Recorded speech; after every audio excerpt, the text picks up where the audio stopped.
உறவுகளுக்கு வணக்கம். நான் சங்கர்.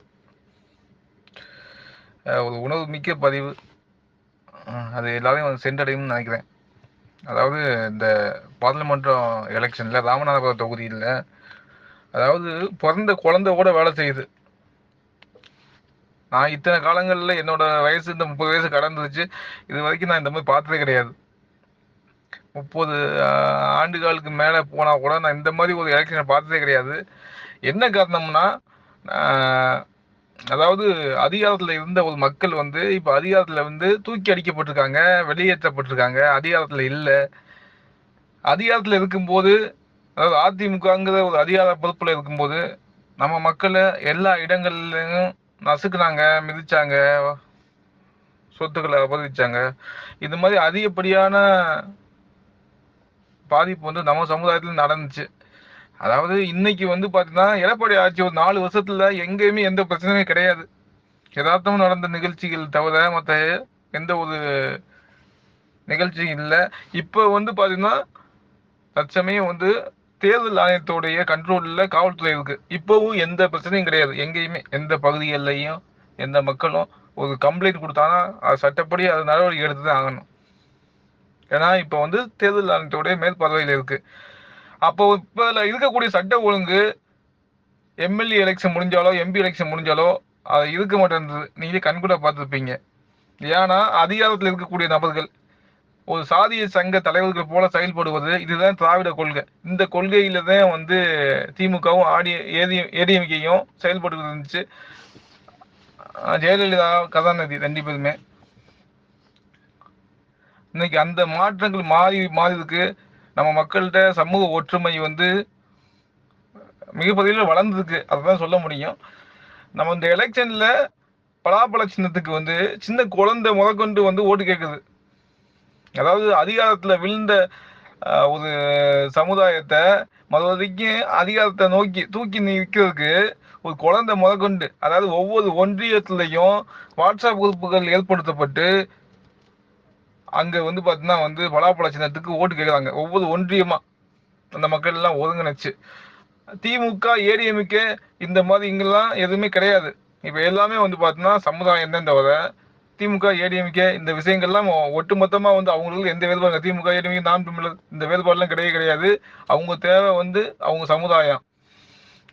நம்ம மக்கள் இன்னைக்கு நல்லா புரிந்துணர்வு இருக்கு மக்கள்கிட்ட. நம்ம சமூகத்துக்காண்டி செந்தில் மலர் செஞ்ச பணிகள் 1 2 இல்லை. அவர் சாதாரண மனுஷன் செய்ய முடியாத விஷயத்தை கடந்து மற்ற சமூகத்தோட நல்லிணக்கம், அதாவது மற்ற சமூகங்களோட நல்லிணக்க நட்பா நம்ம எப்படி ஒரு அரசியல் எடுத்து போங்கிறத சொல்லி கொடுத்தது நம்ம அண்ணன் செந்தில் மலர். அவருக்கு நம்ம உறுதுணையா இருந்து அவருக்கு நம்ம ஓட்டு போடணும். நம்ம மக்கள் இந்த மாதிரி வாட்ஸ்அப் குரூப்பு, ஃபேஸ்புக்கில், ட்விட்டரில் பேசுறது மட்டும் இல்லாமல் ஒவ்வொரு நபர்களும் ஒரு நெருப்பு பற்ற வைக்கிறோம்னா அடுத்தடுத்த இடத்துக்கு எப்படி பரவுமோ அது போல் ஒவ்வொருத்தரும் ஃபோன் பண்ணி நம்ம அண்ணன் செந்தில் மலருக்கு அந்த சின்னம் தெரியாட்டா கூட இந்த சின்னத்துக்கு ஓட்டு போடுங்கன்னு ஒவ்வொருத்தவங்க வாய்மொழியா ஃபோன் பண்ணி ஒரு உணர்வு மூலமா கேளுங்க. இது நம்ம ஒரு சமூகத்தோடைய ஒரு வளமான சமூகம் அமைவதற்கு ஒரு வழிவகுக்கும். இது வரைக்கும் இல்லாட்டா கூட இனி வரும் காலங்களில் நம்ம சமூகம் மிகப்பெரிய ஒரு எழுச்சியை அடைவதற்கான வாய்ப்புகள் அமையும். எவ்வளவு வேறுபாடுகள் இருந்தாலும் அதெல்லாம் கலையுங்க. ஒரு அதிகாரத்திலிருந்து விழுந்த நபர்கள், அதாவது அதிமுக அதிகாரத்தில் ஒட்டிக்கிட்டு நம்ம மக்களை எவ்வளவு அடிமைப்படுத்தியிருப்பாங்க, நம்மளை பொருளாதார ரீதியாக முன்னேற விடாமல் எவ்வளவு வஞ்சனை நடந்துச்சோ, இதெல்லாம் அந்தந்த டவுன் பகுதியில் இருந்தவர்களுக்கு தெரியாம கூட இருந்துக்கலாம், கேள்விப்பட்டிருப்பீங்க காதில்.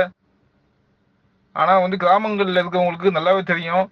ஒட்டுமொத்தமாக நம்ம செய்ய வேண்டியது ஒவ்வொரு நபர்களும் ஊடகம் தான், ஒவ்வொரு தனி மனிதனும் ஊடகம். நம்ம ஒவ்வொருத்தரும் உங்களுக்கு அறிமுகமான நபர்கள், தெரிந்த நபருக்கு ஃபோன் பண்ணி உங்களுக்கான சின்னம் சைக்கிள் பம்பு, அதுக்கு வாக்கு கேளுங்க. இது ஏன்னா மறுபடிக்கும் இவங்க அதிகாரத்தில் உட்கார்ந்தாங்கன்னா, அதாவது இன்னைக்கு எப்படி 1999 காலகட்டத்தில் எப்படி இருந்துச்சோ அந்த காலகட்டத்தை நோக்கி கொண்டு போடுறதுக்கான முயற்சியை மறுபடியும் செய்தாங்க. நம்ம ஒற்றுமை இல்லாமல் இருந்துச்சு. அந்த ஒற்றுமையெல்லாம் நிறைய நான் கண் கூட பார்க்க முடியுது. ஒவ்வொருத்தரும் அந்த உணர்வோட கண்டிப்பா வந்து ஒவ்வொருத்தருக்கு ஃபோன் பண்ணி சைக்கிள் பம்புக்கு ஓட்டு கேளுங்க. இது வந்து நம்ம சமூகத்துல மிகப்பெரிய ஒரு மாற்றத்தை ஏற்படுத்தும். நம்மளுடைய பகுதிகளில் திருவிடான சட்டமன்ற தொகுதியில மட்டும் 1,05,000 வாக்குக்கு மேல இருக்கு. நம்ம 1,05,000 வாக்குக்கு மேல உள்ள பகுதி இந்த பகுதி. நம்ம ராமநாதபுரம் மாவட்டத்துல 1,50,000 சாரி 4,50,000 வாக்குக்கு மேல இருக்கு. நம்ம மக்கள் ஓட்டு போட்டாலே ஒரு தனி பிரதிநிதி ஜெயிக்க முடியும். அந்த ஒற்றுமையை ஏற்படுத்த முயற்சி பண்ணுங்க. நான் ரொம்ப நாளைக்கு அப்புறம் இந்த வாய்மொழிய பதிவு உணர்வுக்கான பதிவு மதிப்பு அளிக்குதுன்னு நினைக்கிறேன். நன்றி வணக்கம் நண்பர்களே, உறவுகளே. பாருங்க, ஒவ்வொருத்தரும் ஊடகமே ஒவ்வொருத்தரும் ஃபோன் பண்ணி அறியாத நபர்களுக்கு அந்த சின்னத்தை பதிவு பண்ணுங்க. நன்றி வணக்கம். இதை இன்னையிலேருந்து செய்ய ஆரம்பிச்சிங்கன்னா ஈஸியாக வந்து சின்னத்தை கடத்தலாம். பாருங்க, நம்ம இன்னொரு ஒரு ஆளுக்கு ஓட்டு போடுவது நம்ம சமூகத்தில் ஒரு நபர் பாதிக்கிறதுக்கு வழிவகுக்கக்கூடிய சூழல் இருக்கும். ஒவ்வொரு பகுதிகளிலும் உரிமைக்காண்டு போராடக்கூடிய போராளிகள் இருக்காங்க, இல்லை எதிர்த்து நிற்கக்கூடிய இருக்காங்க. அவங்களெல்லாம் காவு கொடுக்குற சூழல் வந்து மறுபடியும் வந்துடும். மறுபடியும் அந்த 1990 காலகட்டத்தில் எவ்வளவு ஒடுக்கி அடக்கி வச்சிருந்தாங்களோ அந்த சூழல் வந்துடும். அதனால உறவுகள் அனைவரும் ஒற்றுமையோட உணர்வோட ஊடகமாக செயல்படுங்க. நல்ல விதமாக நல்ல கருத்துக்களை பரிமாறுங்க. எல்லாருமே வந்து மக்கள் எல்லாருமே நற்குணம் படித்தவங்க தான். பாதி ஓதி இதெல்லாம் நம்ம சமூகம் சார்ந்த நபர்கள் தான் இருப்பாங்க. ஏன்னா நம்ம குணங்கள் வந்து அற்புதமான மனிதர்கள் உள்ள சமுதாயம் நம்ம சமுதாயம். இது ஒரு உணர்வுபூர்வமான பதிவு. பாருங்க, இதுல இந்த குரூப்ல உறவுக்காரங்க இருக்கிய, தெரிஞ்சவங்க இருக்கிய சமூக மக்கள், ஒரே சமூக மக்கள் தான் இருக்கும். பாருங்க, ஒற்றுமையோட இந்த வரும் எலெக்ஷன்ல அண்ணன் செந்தில் மலருக்கு சைக்கிள் பம்ப் சின்னத்துல ஒவ்வொருத்தரும் இந்த சின்னத்தை கடத்துங்க. நன்றி வணக்கம் உறவுகள்.